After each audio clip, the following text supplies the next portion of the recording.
is now time for the LA Sentinel Community Insider, our weekly partnership with the Los Angeles Sentinel. Correspondent Niele Anderson joins us in studio with more. Good morning, Niele. Good morning, Rachel. And there are some big stories you're working on this week. Let's start with this, the future of a Carson cemetery.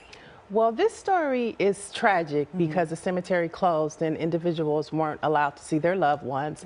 It's a predominantly African-American cemetery, but I think it speaks more to people power because individuals and family members began to speak out, which garnered attention from Mayor Pro Tem Juwan Hilton, State Assembly Member Steve Bradford, State Senator Steve Bradford, Assembly Member Mike Gibson, and many others. And so now what has happened is the care of the cemetery has been provided to the people. So they're opening and closing the cemetery, they're taking care and picking up the trash.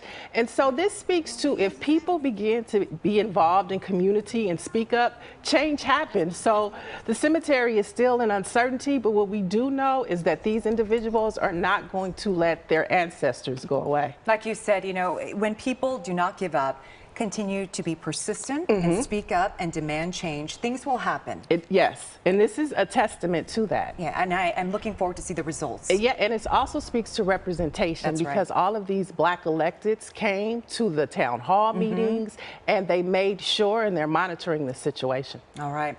Niele, coming up next is a big honor for Dr. Jerry Abraham. You know, we've interviewed him multiple times during the pandemic, a true hero who really served underserved communities. Right, and so now he's the 152nd president of the LA County Medical Association. Nice. And as you mentioned, during COVID-19, he made sure that people of color in South LA were vaccinated and that they understood the severity of COVID-19.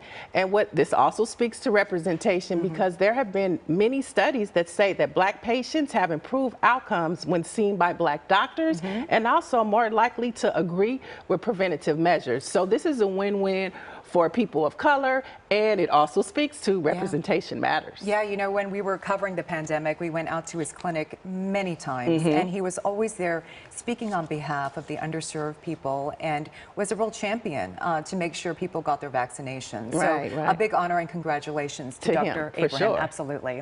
All right, let's talk about something a little lighter. There's a new skincare line you want to talk about. Yeah, it's called Butter. Yeah. Not butter, but Butter. And it's a skincare line that was started by Dorian Renaud, and it's for melanated skin. It's the foundation is shea butter, and you know, shea butter makes your skin glisten. Moist, yeah. And he just released his latest edition. It's called Sterling Silver, but he also credits this to self-care. It's a part of self-care. You know, this term is now so popular. 10 years ago, it wasn't even in the workplace, but now it's a part. And so this is just about feeling good about yourself, taking care of your skin, and taking that self-care to the next level. Self-care mentally and physically, because if you feel good on the outside, that affects how you feel on the inside. So very important, right? We can't just say, oh, it's just skincare. No, it's about self-care. And his company also became more popular during COVID-19. That's right. So many good things to talk about. Niele, as always, thank you so much for being here on this Thursday. We appreciate all the stories you're working on.